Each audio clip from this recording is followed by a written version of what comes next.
मीरा अपने दोनों भाइयों को सोचकर बहुत परेशान थी। इतने में मीरा की सास सुशीला आ जाती है और मीरा से बोलती है, क्या हुआ मीरा बेटी, तू उदास क्यों बैठी है, क्या सोच रही है?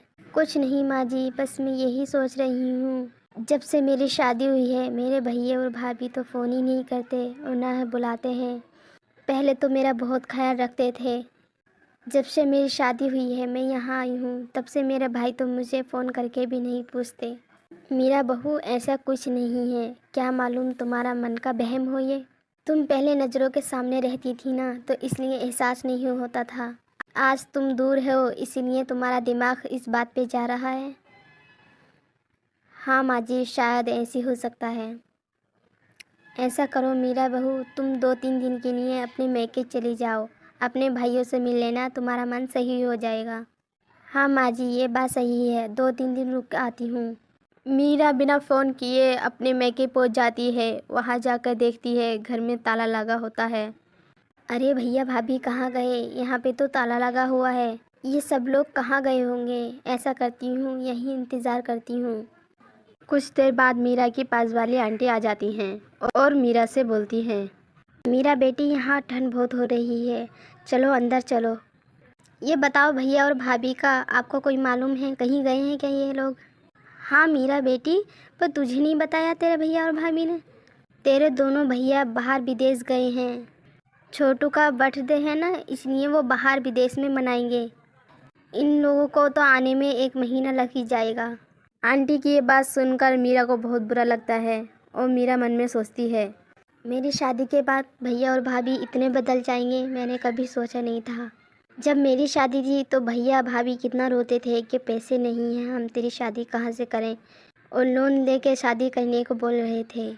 अब इतनी जल्दी इन लोगों के पास पैसे कहाँ से आए? बर्थडे यहाँ पे नहीं हो रहा बल्कि विदेश में हो रहा है। मीरा ये बात सोचकर अपने घर चली जाती है। तभी मीरा की सास सुशीला बोलती है, मीरा बहू क्या हुआ, तू तो मैके गई थी 3-4 दिन के लिए। वो माँ जी, भैया और भाभी बाहर विदेश गए हैं, 1 महीने में वापस आएंगे। अच्छा मेरा बहू, एक बात बोलूं, बुरा मत मानना। जब तुम्हारी शादी थी तुम्हारे भैया कितने रोते थे कि पैसे नहीं हैं, पैसे नहीं हैं। ये तो तुम्हारी लव मैरिज थी, इसलिए हमने लोन लेकर तुम्हारी शादी करी, बल्कि तुम्हारे भैया ही खुद तुम्हारी शादी करते। यहाँ पे तो उल्टा हुआ है, हमने ही तुम्हारे भैया को पैसे दे के शादी करी है। अब तुम्हारे भैया के पास पैसे कहाँ से आ गए जो विदेश में बर्थडे बन रहा है? माँ अब बस रहने दो, मीरा बहुत परेशान है और तुम भी सुना रही हो। ऐसे ही कुछ दिन बीत जाते हैं। मीरा अपने पति के साथ बाजार गई थी। मीरा की भाभी मीरा को देख लेती हैं और पीछे मुड़ जाती हैं। मीरा भी अपनी भाभी को देख लेती है। जैसे ही मीरा अपनी भाभी के करीब आती हैं वो दोनों वहाँ से चली जाती हैं।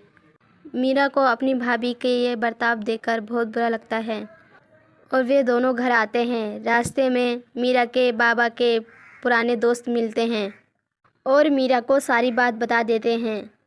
जब भी बंटवारा हो तीनों बहन भाई का हो, तुम्हारी शादी के लिए भी कुछ छोड़ के गए हैं और सब कुछ तुम्हारे भाई ने बांट लिया है, तुम्हें कुछ नहीं दिया। मैं तो तुम्हारे बाबा का पहला वकील हूँ ना, तो इसलिए मुझे हटा दिया, दूसरा वकील लगा लिया। अच्छा अंकल, तुम मेरा साथ दोगे? मैं अपना हिस्सा ज़रूर लूँगी। अगर दोनों मेरे भाई मुझसे बोल देते कि तुझे हिस्सा नहीं देंगे तो मैं खुशी खुशी दे देती।